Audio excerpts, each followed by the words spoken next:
Hello, everybody, and thank you for tuning in to the Liberty Report. With us today is Daniel McAdams, our co-host. Daniel, good to see you. How are you this morning, Dr. Paul? Good. Did you stay up real late? Watch breathlessly who was going to become our next president? Yeah, I was excited. You know, I think if you were worried about it, the evidence with looking at that group that has that primary now doesn't look like they're much of a threat to Trump. No, it doesn't. Even when they should be, on occasions that they should be, like on foreign policy, we don't hear it. Unfortunately, only Tulsi would talk about our foreign policy, our type of foreign policy. And even Bernie, who's marginally better, he had a huge lead, and then all of a sudden, here comes Buttigieg, up, the CIA choice. That thought just crossed my mind because I heard the rumor, and I went, there's a lot of stuff on the internet. So if anybody wonders about that, because we'll probably mention it on occasion that Buttigieg is close to the CIA in the military and all that, and he looks like he's well trained. Yeah. To be one. Wait, no. Sorry. Go ahead. No, I was going to say even if he doesn't make it this time, he'll get in office just like Pompeo. He worked up the ranks, but boy, he moved rapidly. Moved fast. Just a few years ago when I was finishing up in Congress, he and I were in Congress together. Then here he is. He runs the world. He runs the world. I was just going to mention when it comes to Buttigieg that the Gray Zone Project and Max Blumenthal have done some really good work. So if our viewers want to, well, I'm sure we'll do some. But we have Amy Klobuchar, right? So she's a great moderate progressive voice. Oh yeah. Look at her foreign policy. Why I was a little concerned and thought she'd go because she was on Joint Economic Committee, and I got to know her a little bit. And she was really, if we didn't talk politics, a very nice person to talk to, and she made more sense. So she wasn't quite the Elizabeth Warren type of person that just was giddy and all over the place. But when you scratch the surface, she called Maduro a tyrant. She's all for the overthrow of Maduro. She's terrible in the Middle East. Right. Anyway, Daniel, that wasn't our subject for today, but it's on our minds, which means it might be on the minds of some of our viewers today on what's happening.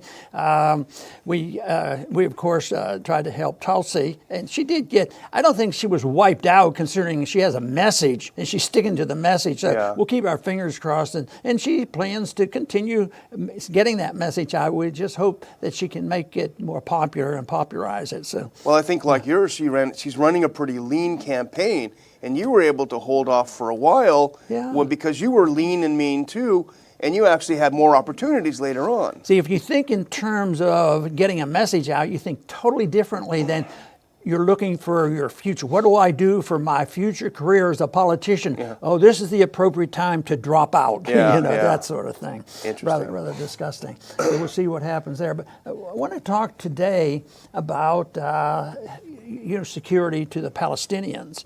And of course, Trump had this recent peace treaty that he proposed. It hasn't been well received by the Palestinians, nor very many Arab Muslim nations. But they're still pressuring both Israel and the United States is pressuring the Palestinians. So the first thing we did was, we send them money. But it's just because of our charitable nature. Yeah. But all foreign aid is quid pro quo. It's in there. You do this and you do this, and every once in a while it gets totally politicized, and that is what has happened. But here, I think just recently Trump said we'll discontinue this aid, and this program's been going on since 1993, so it's in place a long time. But of course, the correct position for all this on sorting out the crisis in the Middle East is nobody gets special treatment. Nobody gets money. You can be as friendly as you can, and trade as much as possible, do whatever we can to get along with everybody. But in this case, we're running this balance that compared to what Israel gets, the Palestinians weren't getting a heck of a lot. But this was punishment. This is pressure. And it was put there to say that you have to join it and you need us and you won't get the information from us and you won't get us these millions of dollars that we send. And quite frankly, I don't think it's going to work. Yeah, and it's not just the Arab nations that were against Trump's deal of the century. It was actually Kushner's deal of the century. The Europeans, virtually the entire world, recognized it as an insane proposal. But what we're talking about here is the State Department. They drafted their budget request for the next year, and they canceled the funding for the Palestinian security services. Now, Trump already canceled humanitarian funding and aid to the Palestinians back in 2017. But this, for the first time, as you point out, since 93, since Clinton rolled into office convinced that he was going to solve the Palestine-Israel crisis, that the U.S. has canceled this. What the money does is it funds the Palestinian security services that cooperate with their Israeli counterparts, and they do their best to keep the peace in the West Bank. Now, of course, we are not arguing for the continuance of this money, but what we're noticing is that this is punishment for the Palestinians' wholesale rejection of the deal of the century, that we're talking about $35 million. And we saw a good piece in the Middle East Eye that was linked on antiwar.com, so give credit there and a hat tip there. But the irony pointed out in the Middle East Eye article was, just last year in the budget, it said, quote, justifying the funding for this security aid for Palestine, quote, a stable West Bank is key to the national security of the United States. And all of a sudden the next year, it's like Orwell. It's like an unstable West Bank is now key to our security. Yeah, it was going to help us, our security, and our allies in the region, this sort of thing. So, yeah, that is the hypocrisy. And the whole, of course, the big hypocrisy is the emphasis on quid pro quo, as if, because everything is quid pro quo. Matter of fact, even the daily, I keep thinking about this, even the daily activities in Congress, when somebody wants to get something for his district, he gives up his beliefs and gives them a vote. It does that quid pro quo. There's always the wheeling and dealing. But there was a little bit of pressure and dealing with Israel, because Israel controls the water to the Palestinians. Yeah. The Palestinians struggle, and they have their problems, but they have to have more pressure. And the pressure that Israel put on now is, in spite of those conditions, one thing that they've been successful is in agricultural products and olive oil and dates and things of this sort. So on Sunday, I think it was announced, no more. You have this ability to export this through Jordan. We're not going to let you do that anymore. So they have the weapon of the water, which has been used against the Palestinians. Now is the weapon of food and their livelihood. And of course, the pretense that they're helping the Palestinians with this treaty is they're going to spread them out in the midst of the rest of Israel, but they would be isolated. And obviously, from their point of view, it's of no benefit to them, and it's going in the wrong direction, which is rather sad. It's a long way from what we would advise if they accidentally ask us our opinion, and that is just stay out of it, let them work it out, and things would be a lot better than us picking one side or the other, or picking both sides and then pretending, and then always wheeling and dealing and telling people what you must do in order to continue to get our money. Our money, our money, literally. But this, the Sunday thing was pretty bad, because it forbids the Palestinians from exporting agricultural goods through Jordan. And they estimate that will cost about 30% of losses this winter. And if they continue, it'll be up to 50 to 60% of revenue losses for Palestine. And we're not talking about agribusiness. These are small farmers. These are guys that put some stuff in the back of a pickup truck and make a few bucks. I mean, the cynical among us could almost argue that by introducing a deal of the century that everyone with half a brain knew would be rejected, they're almost green-lighting this kind of almost genocidal behavior. You can't sell anything. You can't have any water. You can't do anything. It's almost a green light for this, Yeah. And this is something, of course, that has gone on for a long time, on how they control and intimidate, and they perpetuate the hostilities in the region. But there's human suffering from this. But there's something that symbolically always bothered me, along with the human suffering. And that was when they took these trees, these olive trees, hundreds of years old, and just on purpose just destroyed them because it was part of the livelihood. That's not how to get along with your neighbors, I don't think. And that unfortunately has happened. And there's so much emotions in this. The these people in this country that supports anything against the Palestinians. Yeah. And it's hard to get an objective issue there. That's why I don't think you can. I think that's why you have to back off a little bit. And one thing that is very risky to say, because it sort of suggests, you don't sound like you're an American, and that is when you pick up the 3 reasons why 9/11 occurred. One of the major reasons was the way we, United States, treat the Palestinians. Yeah. But that's un-American, so to speak, to mention that. But if it's true, I think it should be considered and maybe encourage people to think of a different foreign policy. It's not like if they move in our direction that we're going to be less safe, we're going to be more safe. So this foreign policy is dragging us down, and that's what I've been, talking about for so long, because our civil liberties are attacked, our financial institutions are attacked, and we have more enemies, and the foreign policy failures, we talk about that almost daily, about we did this, and the quid pro quo didn't quite work, and then it gets entered into our domestic politics constantly, and this whole Russiagate, I mean, that was so out of control. Yeah. But that's the kind of thing that is a consequence of all this mischief we're in, rather than concentrating on how do you have a country where the goal is to preserve the liberty of the individuals and let people take care of themselves. Yeah. And you talk about us being more safe. That's true. But also the Israelis would be more safe too. Yeah, right. The Palestinians stirred up. They've had everything, as our friend Gerald Salenti says. When you've got nothing left, you got nothing left to lose, and that'll be the case, so they'd be more safe. But the reason we wanted to focus, partly one of the reasons we wanted to focus on the term quid pro quo, and I'm sure it was obvious to our viewers when they saw the title, is this is the justification for the impeachment of the president.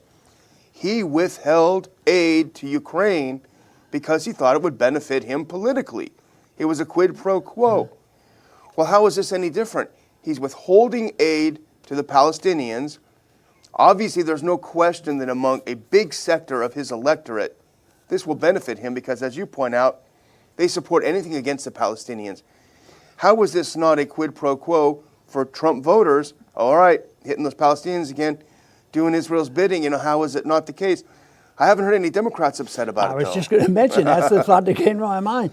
In this case, it's bipartisan. The Democrats aren't going to complain about this. This is good, quid pro quo. Yeah. We agree with this. Don't do it. And, of course, we talked about the other day about the wars that are started. It's always, do they care about the Constitution and quid pro quo when we allow presidents to go to war? That's incidental. But, no, we have the Speaker of the House bragging about her Christian duty to bring about peace and follow the Constitution. Well, that's pretty bad. But this is not a good sign of what's going on here. And I think that it's going to get much worse before anything gets better. But I don't know how Trump's going to get out of this mess without more violence over there. And it's not going to be very, very easy to do. Well, there's a real danger because, again, not that we support the aid, in a pure sense. But the danger is, I think, what the intent of this withholding this money is destroying the cooperation between the Palestinian and Israeli security services. We know that Israel is just chomping at the Israeli authorities, the Netanyahu government, I should say, not Israel, because the people aren't the government.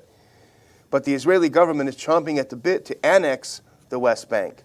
They're looking for a pretext. If you destroy the cooperation that keeps a relative level of peace, and then you keep the people from exporting in this, and then violence breaks out, that provides the Israeli authorities the perfect pretext to come in and say, okay, that's it, we got to annex it, it's all over. And the other place where I think there's a lot of hypocrisy is our preaching the gospel about human rights. Yeah. And I have most of the time become annoyed with this principle of human rights. I always think of individual rights, and you really don't have human rights. What is it competing with? But anyway, the term is understood that's a requirement that people treat the minorities and everybody fairly, and you don't punish people unfairly.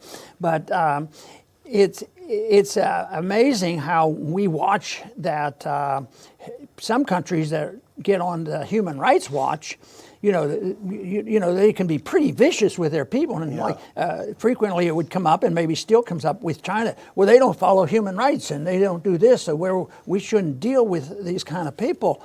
But the whole thing is that one time this came up in the committee, and they were talking about we shouldn't do such and such because China wasn't protecting the human rights of a few individuals. So I, calmly but directly pointed out about what about us protecting the human rights and the individual liberties of our own citizen. And they really didn't have an answer to that. They said, well, you got a point there.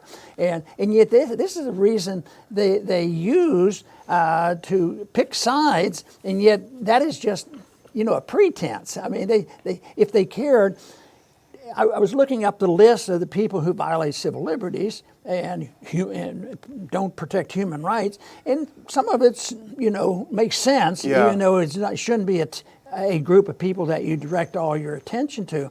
But you'd be amazed, abuse of the Palestinians as a violation of human rights. I couldn't find it on any list. And just think of Saudi Arabia. They get appointed to head up the Committee of the United Nations to protect against abuse of human rights. What a joke. Well, you mentioned before the program that you were watching Senator Langford from Oklahoma justifying the withholding of this aid because of their bad human rights record. Right. We put up a piece on the Ron Paul Institute website this morning pointing out that the latest report from the Afghanistan Reconstruction Inspector General found that thousands of Afghan civilians have been killed in the reconstruction effort. Not in the war, just in the effort to reconstruct. Thousands have been killed. That doesn't say very much for our human rights record if we kill thousands reconstructing the country we blew up in the first place. See, they have a completely different definition of war. You don't declare war now. You just go and do what you have to do.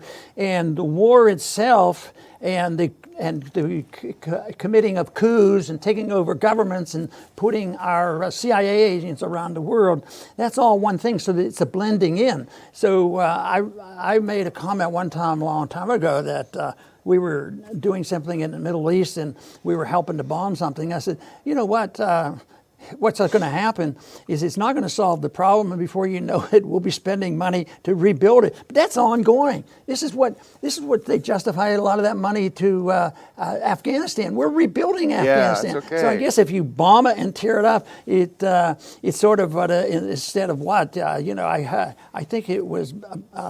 Paul Krugman one time said it would be worthwhile to keep jobs going if you had paid people to dig a hole and then paid people to close it up again, because they would earn money. It's just crazy stuff. It is crazy, and I guess we're winding down here, so I would just close by reminding our viewers that we are having a conference on May 23rd.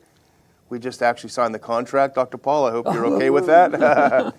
In Houston, it'll be at the Hilton at the Galleria. It's a really nice hotel. I'll have more details. I'm going to put together our ticket page today. I hope I get it finished. But mark the date, May 23rd in Houston. Dr. Paul will be there giving a speech. We've got some other great speakers. We'll have a nice time. So mark that in your calendars. Look forward to seeing all of you. Okay, and I want to finish up, with mentioning that our government wants to be cautious about,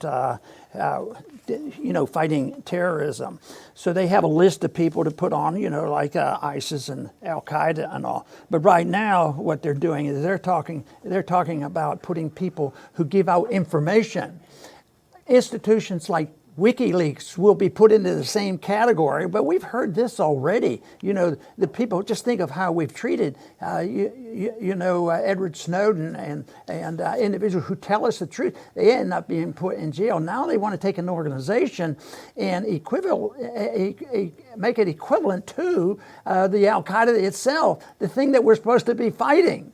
That is such hypocrisy, and yet truth is the enemy of the people who want to run the empire, and that's what they can't stand. And this is the reason why, to stay in the system and be a player, you have to end up playing these games of quid pro quo. Quid pro quo is the name of the game. The first time I ever went to Washington, I was very interested in monetary policy, and I was totally uninformed about what it was like. So I went to the chairman of the committee at the time, and this was like the first or second day. He was a Democrat, and I said, I'm very interested in getting a discussion going on such and such.